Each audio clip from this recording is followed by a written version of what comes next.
In 2015, Rocksteady released their final game in the Batman Arkham series, Batman Arkham Knight. This was a game that really made you feel like Batman. The free-flowing combat, finally getting to explore Gotham City, and tank gameplay. Batman Arkham Knight was a flawed but brilliant end to one of the 7th console generation's greatest gaming IPs. Attention turned to what Rocksteady would create next, moving on from the Arkham series. And for 5 years, the studio vanished. Until August 2020, when they revealed Suicide Squad: Kill the Justice League. A flashy CG trailer, cool traversal methods, legitimately gorgeous visuals, this game was an exciting looking release from one of the industry's most reliable and trusted developers. Initially announced for release in 2022, it wouldn't be until 2024 that we would finally get our hands on Kill the Justice League. It became clear over time that it was a multiplayer co-op game, unlike Rocksteady's previous Batman titles. Okay. That sounds pretty cool. The game continued to go through development hell, initially being conceptualized as a melee-focused game like the Arkham series, before moving over to gunplay. Okay, that's fine. You know, you can change your mind. That's alright. Rocksteady then revealed at a State of Play in 2023 that the game would always require an internet connection, would have a battle pass, and would continue to receive new content and characters post-launch. Oh shit. February 2nd, 2024 rolled around, and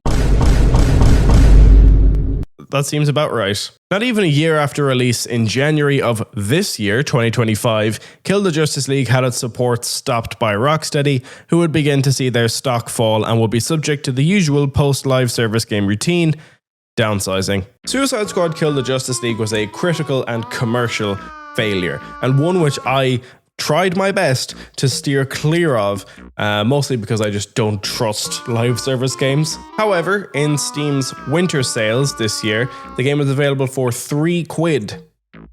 The 100 quid version was worth £3. So, over the course of a week, I played what is regarded as one of DC's worst ever games, especially now at a time where Marvel are dropping heat like Marvel Rivals and Tokon Fighting Souls, and just wanted to give it a shot. I wanted to see if Kill the Justice League's poor reputation was warranted.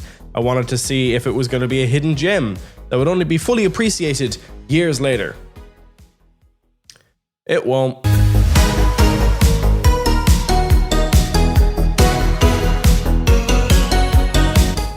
I'll hit the positives first and foremost. A lot of the voice acting and general performances in this game are pretty good, especially Deborah Wilson as Amanda Waller. I've seen people criticizing her for, I guess, being too employed, but she's so ace here. I really like her performance. She's given it her all. In my home, father would never... I'm your daddy now, Shark. That goes for all of you. I'm your daddy.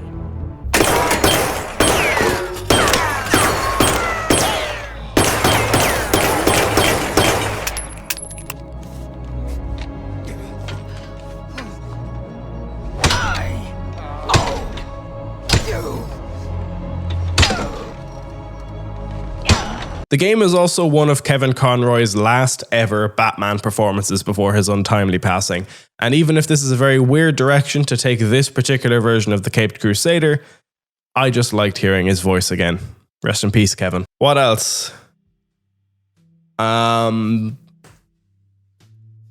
movement is pretty fun.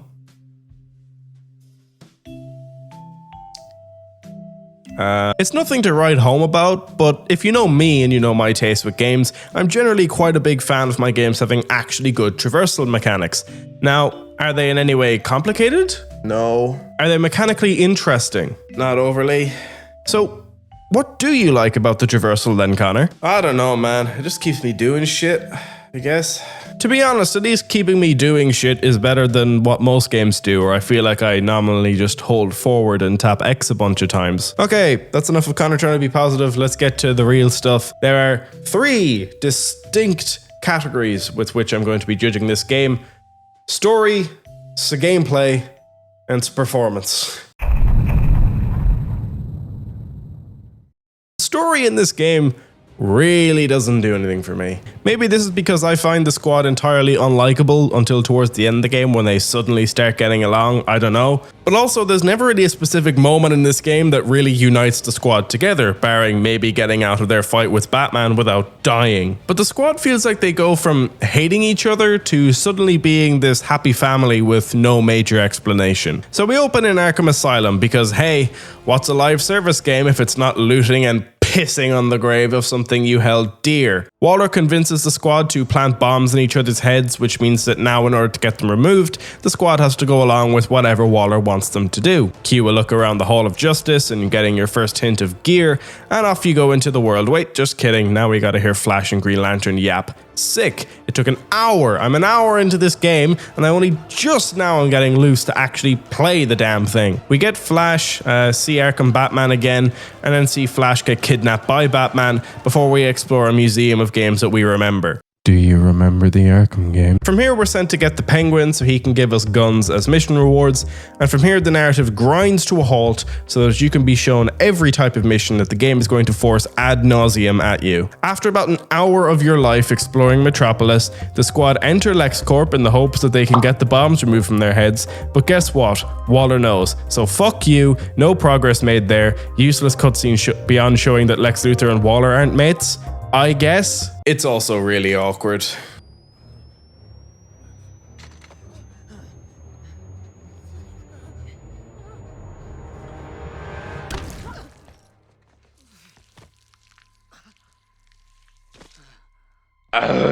The squad is sent to find Luthor, only to be caught by Flash, who, guess what, is evil now. You fired a big gun, Flash kills Luthor, moving on. What I'm sure you're already noticing is how none of this is particularly pertaining to the squad themselves, and that's true. Honest to God, you could pick any 4 villains from DC's catalogue of villains and they would all fit here. The story doesn't really change at all. You could put fucking Condiment King in this and nothing changes. We find a little Justice League fanboy who makes weapons to kill the Flash with, and then we fight and kill the Flash. There's no point in me describing anything else that really happens from here, because it's basically finding the MacGuffin character that's able to make the thing we can use to kill a League member, and then we go and we kill that League member. The main reason that this story feels so hollow is both because the characters don't grow or change in any meaningful way, reason being that they have to just be the same character all the time for the sake of the ongoing constant live service loop, and also because this story is generally just miserable as fuck. There are no civilians on the ground that can talk about how they value you saving them, maybe melting the hearts of these hardened criminals over time and helping them to realize how much better it is for them to be heroic. But no, because every civilian is dead and we're just running around gunning down their reanimated corpses. Characters get their moments with the respective League members they don't like Boomerang with the Flash, obviously, and Harley Quinn with Batman, obviously, and Deadshot with Green Lantern for some reason, and King Shark with, well, King Shark doesn't really have a connection to anyone here, but even if the circumstances are entirely miserable, there's no sadness or gravity given to the deaths of a bunch of heroes. A lot of this is because there's often a joke made, like, haha, Boomerang tries to piss on Flash's corpse, or they cut the hero's fingers off, or the limp dick death of the Arkhamverse Batman. It's just a bit bleh. You kind of feel sad, but it's still so disconnected. It's just a completely hollow, miserable take on DC's cast of characters, not too dissimilar to another DC game franchise that is just an entirely hollow and kind of morbid, miserable adaptation of all of these characters. We head to another dimension where we see what happens if the squad fails, and it still all feels vapid. Maybe if the Metropolis we'd been traveling through for the whole game had civilians in it and we could feel their absence here in this dark and desolate sand-covered version of Metropolis, but instead we're traveling through a dimension that has the same lack of population as the base Metropolis. It's just Dune version. We can bring an alternate Lex Luthor to the main world, but nothing major is going to change between the two Luthors. He does offer to help the squad break free from Waller, trying to make them aware of how bad of a person she is, but they already know she's a bad person. She put a fucking bomb in their head. They don't need to be convinced. Get this into the Intersectum computer. I can prove your Waller's the same type of monster. Quinn, answer me. What are you talking about, Lex? They know! Honestly, the best character in this game is Wonder Woman. She's the one that seems to be on the most fun mission and the one that we should really be following. It's the most narratively inspired, seeing her accept that her friends are beyond saving and being willing to take them out, or still refusing to give up and eventually finding a way to free them. It could have made for an actually really nice, fun story. This could have been a really good hook for a Wonder Woman game. Shame she just shows up to show you what a good video game narrative could have been. Ah, well. You know, at least Monolith are still making their Wonder Woman game. Oh wait, these characters are hollow because whenever they're facing into having an actual character moment, we tend to get a joke or an explanation around them. It's only when Batman enters and we're all tripping on his fear toxin that we begin to get something of a window into these guys walking around and they're being haunted by the sins of their past. Help a Deadshot, not you. Oh, that's gotta sting. Because you need someone telling you what to do. They're better for us. Oh, sweetie. You think these people can fix you? You think they care? They won't even follow your plan. All they want are your teeth and jaws and muscle. You're a pet, Nanawe. Batman's coming for you. You kind of deserve it, Dad. But even with our Dark Knight's final appearance, we still just skip over the opportunity for intrigue to instead have a bit of a nothing burger death for one of Batman's most iconic adaptations. Like you, Harkness. An illiterate alcoholic who's desperate for the Yeah, spotlight. and Floyd's a deadbeat dad. Sharky's a freak who'll never be a real boy, and I'm... What was it? Oh yeah, I never was too bright.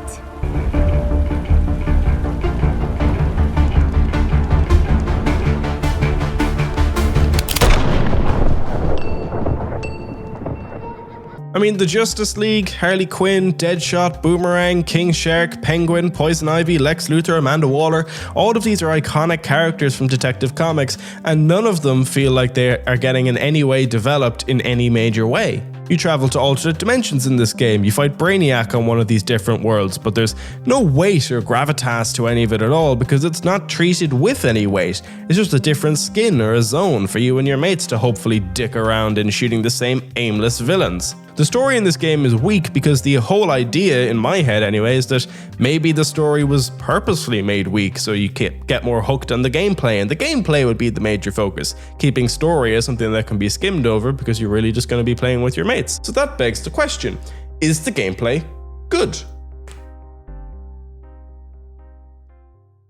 Well, a big factor for why so much of this story does not work at all is that it must be tied to the gameplay, because obviously this is a video game. I want my actions in the gameplay to be somewhat linked to the story's progression. I don't want to play a game where I could just watch the cutscenes and every time it cuts to gameplay, plug in Mod Nation Racers and have the story go entirely unchanged. However, the reason this game really falters in the gameplay sense is because so many of the missions are complete repetitive mush that just has you fighting the same mindless hordes of enemies before you unload shots into some massive object that won't fight back. Oh, hello, Marvel's Avengers. What are you doing here? Kill the Justice League doesn't have terrible gameplay. It just has incredibly uninspired stuff. I don't particularly find its combat loop that interesting, which makes sense as reportedly the game was initially meant to be melee focused before they made the change to gunplay. Also, every character was apparently initially supposed to get their own vehicle in the game, which is where the tank elements come from, but everyone getting their own, unique vehicle got removed, so now we just get Gizmo giving you tanks for some levels. Oh, and the tanks are boring? Hello, Arkham Knight. What are you? But all of this isn't to say there are no moments where you're having fun.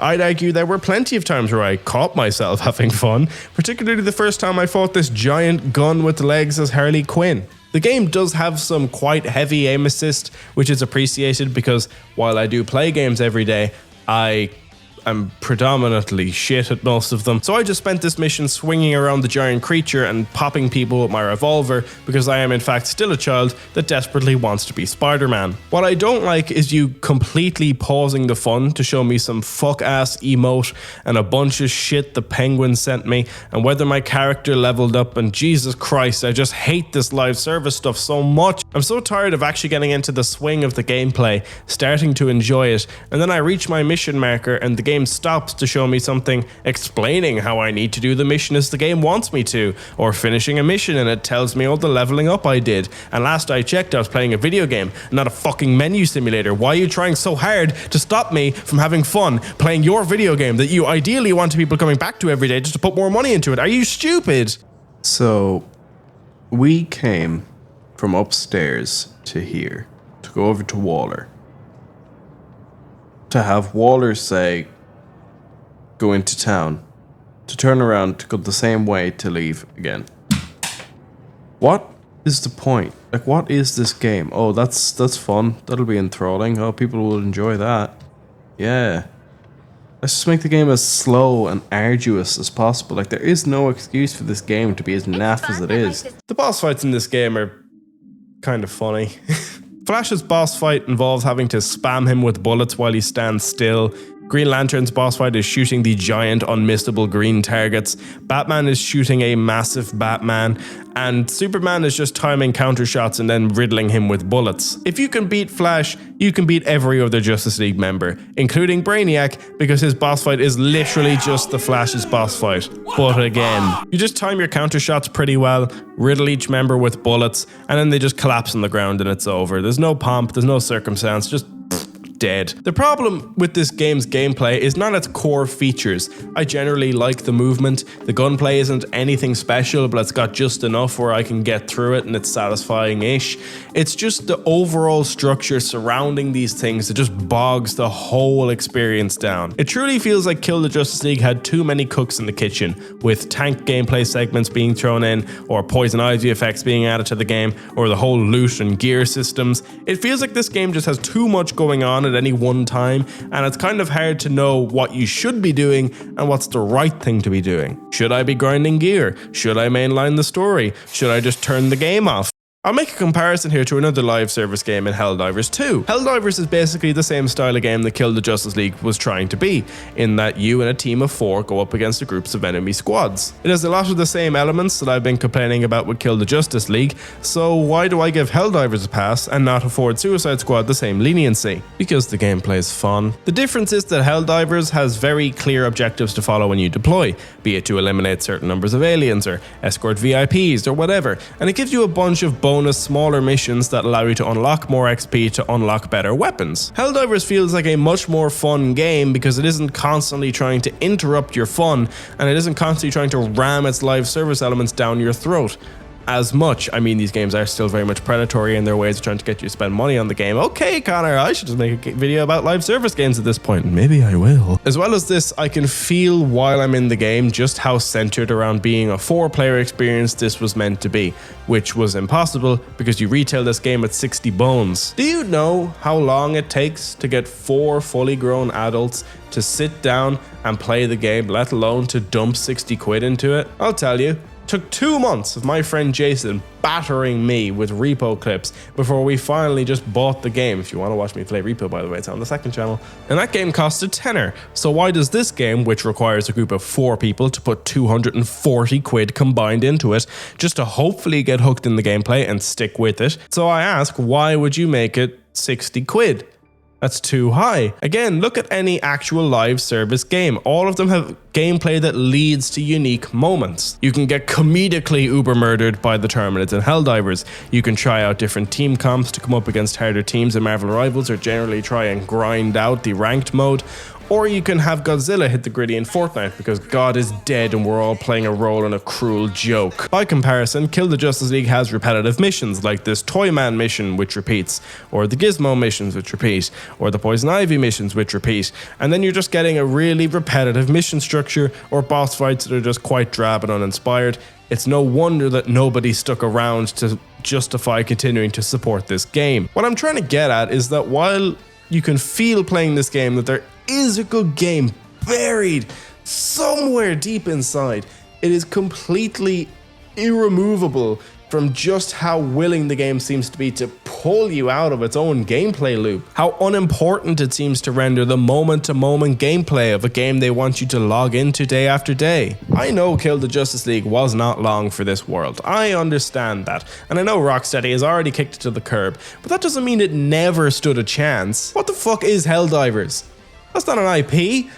That game just survived and thrived because it was a good game. Live service games are ever present with Helldivers, with Fortnite, with Marvel Rivals. They hang about. So the fact that this game didn't have the sticking power is entirely down to a combination of its ridiculous price tag and its entirely uninspired being of being a shit game. This game straight up does not run like a game that's over a year old and was being littered with updates and new content. I'd usually put this down to hardware issues, but with my PC, I don't know about you guys, I have a pretty powerful PC. Here is a list of my specs. So why is this game dropping to 4 frames per second in cutscenes? Look at this. This is...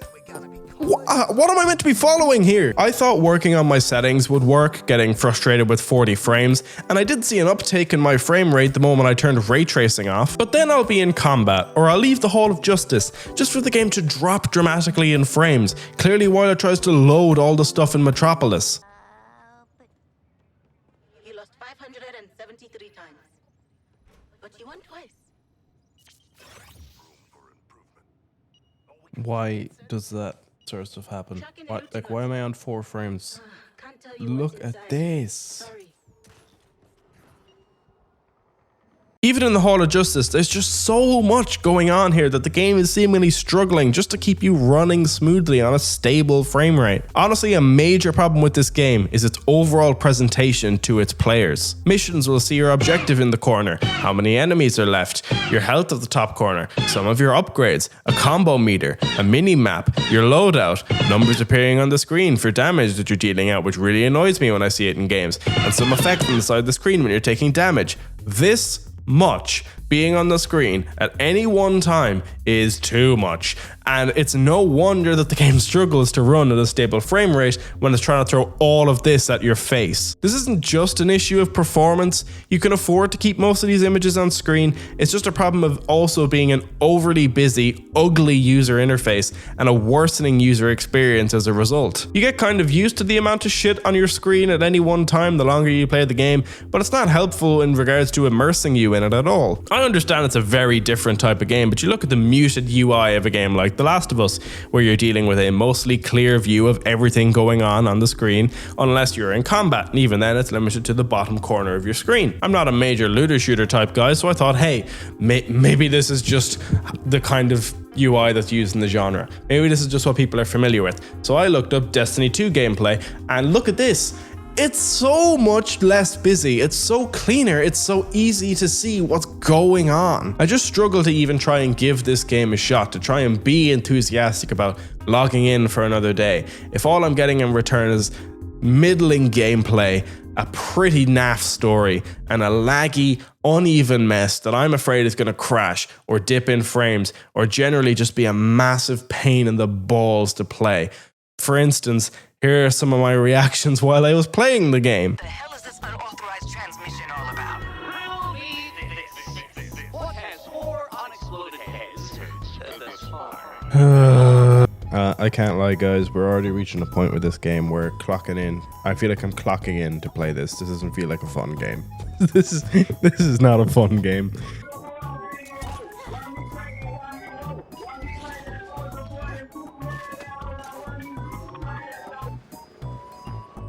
What is... Oh my god. This piece has a nice balance to it.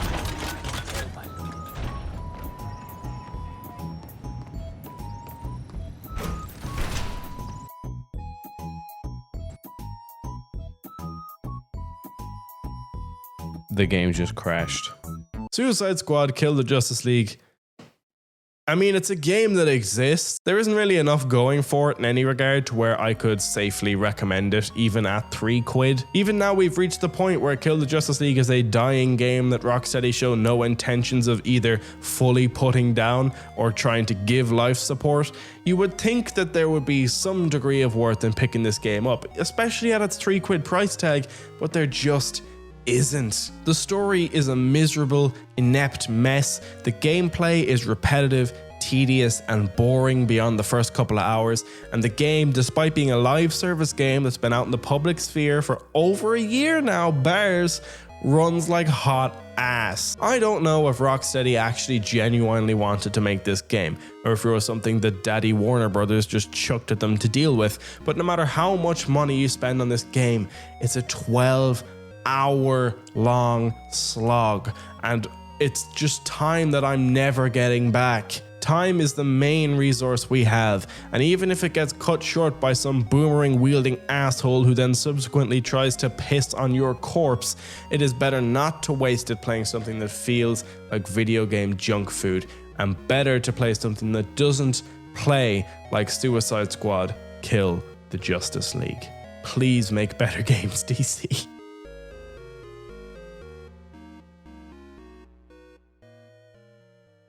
Long time no speak, gang. This is the first real long video essay I've done in a while, and it's because I really didn't want to keep playing this game and talking about this game, because this game is naff. If you enjoyed, leave a like, comment down below any other shit games you want me to play, make a video on. Let me know what you thought of the whole thing. Was it good? Was it bad? I'll take it. I'll take it very much to heart. If you want to see genuinely consistent uploads from me, albeit of a slightly lesser quality than my main channel videos, you can head over to the second channel, link in the description, where you can get basically a bunch of Let's Plays from me. I think that channel's a lot of fun. I like making those videos, and it keeps me from going insane. With that being said, as per usual, leave a like, subscribe. Hope to God I'll be talking to you again soon, and as always, stay safe and watch the roads.